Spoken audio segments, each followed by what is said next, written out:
أعوذ بالله من الشيطان الرجيم بسم الله الرحمن الرحيم صلى الله عليك يا سيدي ويا مولاي يا رسول الله يا خاتم الأنبياء ويا سيد المرسلين وعلى آل بيتك المظلومين المعصومين صلى الله عليك يا سيدي ويا مولاي يا أبا عبد الله يا رحمة الله الواسعة ويا باب نجاة الأمة يا ليتنا كنا معكم سيدي فنفوز فوزا عظيما. أما بعد، قال الله بمحكم كتابه الحكيم بسم الله الرحمن الرحيم إن مع العسر يسرا صدق الله العلي العظيم. Tonight, in continuation of our youth lectures on the biography of Imam Al-Hussain alayhi afdalus salatu wassalam, I want to talk about the Imam's life during the ages of 6 to 10 years old and what events occurred. During his life in these ages, the Imam underwent 3 main events that would ultimately change the way we as Muslims view his life. What were these events? Number 1, the event of Mubahala. Number 2, the death of his grandfather Rasulullah sallallahu alayhi wa alih. And number 3, the death of his mother Fatima al-Zahra alayhi salam. Rasulullah and his grandson Imam al-Hussain alayhi salam had a very close relationship. As I'm sure most of you all know, and as was spoken about in the first night of the youth lectures, Rasulullah named Imam al-Hussain Hussain. And as the Imam grew older, their bond only got closer and stronger. There are 2 types of grandfathers one can be, because if you have a grandfather living in the house, of course the grandson, especially the grandson, will always look up to the eldest male figure in the household. That's why most of us, those who do not live with their grandfathers, always look up to their father. However, those who do live with their grandfathers always look up to their grandfathers. And I'm talking about young boys here. The Imam and Rasulullah had a very close relationship, as I said. But there are 2 types of grandfathers one can be. One can be a grandfather who is negligent towards the feelings of his grandson, does not care, only wants where's the food, where's the chai, I'm bored, what's on TV. And the other is one that Rasulullah taught all the men in this world to be, a grandfather who has a personality of leadership for his grandson, one who loves his grandson, one who has warmth for his grandson.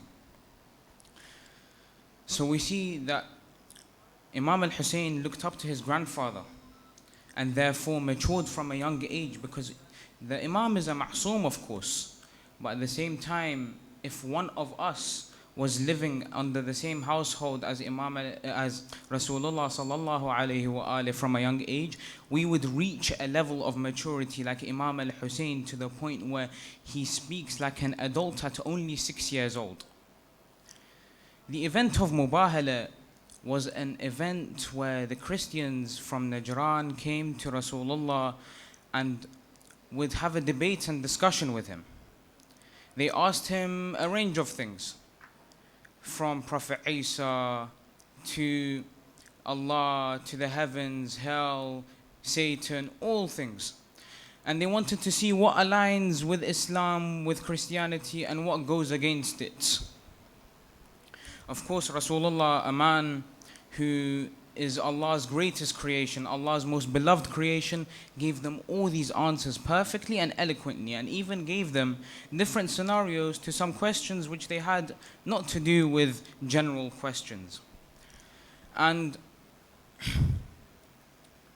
they did not accept this. Of course, this is due to their arrogance, at the same time ignorance. But then Allah sent down a proposition to the Christians of Najran through Rasulullah sallallahu alayhi wa alih, where he says in the Holy Quran, Bismillah ar-Rahman ar-Rahim, فَقُلْ تَعَالُوا نَدْعُوا أَبْنَاءَنَا وَأَبْنَاءَكُمْ وَنِسَاءَنَا وَنِسَاءَكُمْ وَأَنفُسَنَا وَأَنفُسَكُمْ ثُمَّ نَبْتَهِلُ وَنَجْعَلْ لَعْنَةَ اللَّهِ عَلَى الْكَاذِبِينَ. The Prophet of Allah told them, so we will bring our sons and you bring your sons. We will bring our women, you bring your women. We will bring ourselves, you bring yourselves. And they accepted this because they believed that they were on the truth and that they were gonna beat Rasulullah and his holy family in this. The day of the event of Mubahala came, and we see on the Christian side not a single person, and I mean literally not a single person on their side was below the age of 40. They only brought their elders, the most pious ones, the most wisest, the most experienced, the best of the best amongst their Christians in that tribe. They brought them because they believed that they had a honor to uphold in this. But then, as they sat down, they ask some of the companions of Rasulullah, where will Muhammad be coming from? They tell them he'll come right behind that tree over there on that mountain, on that hill, sorry. And then they kept waiting and they see the Prophet of Allah come. In his hands he is holding Hussain. Imam Ali beside him holding Hassan, and Fatima Zahra walking beside them. As they sat down, what did Rasulullah do? He sat at the back. Had Imam Ali next to him and Fatima Zahra on the other side. And you want to know who he placed at the front? Imam al-Hassan wal-Hussain. Why? Because he had so much trust in them because of their level of maturity at only 6 and 7 years old, that he let them take the leadership of the event of Mubahala on this. Then the Christians, when you look at their reactions, what do you expect their reactions to be? Oh, this will be easy? No. Quite the contrary. They were amused but shaken at the same time. How can Muhammad have 2 children at the front? There must be something about them. Eventually they started contemplating, debating with one another, what should we do? So they decided we're going to forfeit. And I'll explain why in a second, what they say. They go to the Prophet of Allah and they tell him, we want to forfeit. Why? Because we will not enter a mubahala where faith shines out of the faces of the people so brightly. If they told that mountain to move, by Allah it would have moved. And that is the level of respect that the Christians had, not only for Rasulullah or Amir al-Mu'mineen or Fatima al-Zahra, but a 6 and 7 year old Imam al-Hassan or al-Hussain. This is the respect that they had for Muhammad and Al Muhammad.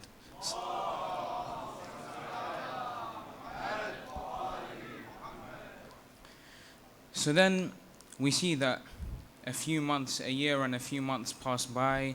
Imam al-Hussain is now 7 years old. His grandfather Rasulullah sallallahu alayhi wa alih is on his deathbed. Of course, Imam al-Hussain, having such a close bond with his grandfather, is extremely saddened by this. Imam al-Hassan is sitting on the bedside, crying. Fatima Zahra, Amir al-Mu'mineen, both of them are in that room, also saddened by this. Imam al-Hussain comes running in and jumps on the chest of the Rasulullah, hugs him, and he lies there on the chest of Rasulullah. He tells him, I don't want to lose you. Of course, this is something standard. If a child sees their grandparent passing away, they don't want to lose their grandparent. But then Amir al-Mu'mineen comes and he wants to remove Imam al-Hussain for the comfort of Rasulullah. But you want to know what Rasulullah tells him? He gives him a smile and he tells them, their grandfather is dying, as in Imam al-Hassan and Hussain. Let me have more of them and let them have more of me. As in, let him stay here. Of course, once Rasulullah passed away, we see that Imam al-Hussain was extremely devastated by this. Only 6 months later did his mother Fatima alayha afdalus salati wassalam pass away. Once Amir al-Mu'mineen had completed the ghusl of his wife Fatima Zahra and he is about to cover her body for the defn, he calls his children one by one, Hassan, Hussain, Zainab and Kulthum. Come say farewell to your mother. Imam al-Hassan comes running in, he hugs her and he says, Mother, it's me, Hassan. Imam al-Hussain comes in, he jumps on the chest of his mother just as he did with Rasulullah, and he says, Mother, it's me, Hussain. A call from the heavens is heard. Jibreel says, Ya Ali, to Amir al-Mu'mineen. He tells him, remove Hussain from the chest of Fatima. Why? Amir al-Mu'mineen asks him. He says, because the angels of Allah cannot bear to see Hussain on the chest of his mother. If that was the case for the angels of Allah, how do you think they felt when they saw shimmer on the chest of Abi Abdullah al-Hussain on the plains of Karbala? From this day onwards, Imam al-Hussain built a great attachment with his father Amir al-Mu'mineen. There's a narration that tells us wherever you would see Ali walk, Hussain would be next to him. With every salah that Amir al-Mu'mineen led, you'd see Hussain in the front row. Every piece of knowledge that Amir al-Mu'mineen gave, Hussain was there. And we have du'as narrated from Imam al-Hussain by Amir al-Mu'mineen, such as du'a Mashlul, a very well-known du'a in our Shia community. And this brings me to a beautiful point. A quote by Imam Zainul Abidin as-Sajjad alayhi afdalus salati wassalam. A few men come to him in the masjid and they ask him, Ya Ali ibn al-Hussain, why has your father named every single one of his children Ali? There was 2 reasons for this. Number 1, Muawiyah la'natullahi alayhi had banned the name Ali after the death of Imam al-Hassan. Inshallah, this will be talked more about in future lectures on the biography of the Imam. And point number 2, it is because of the bond that Imam al-Hussain had with Amir al-Mu'mineen. He named all of his sons Ali and all of his daughters Fatima. Imam Zainul Abidin smiles at him and he says, by Allah, if my father had 1,000 sons, he would have named every single last one of them Ali.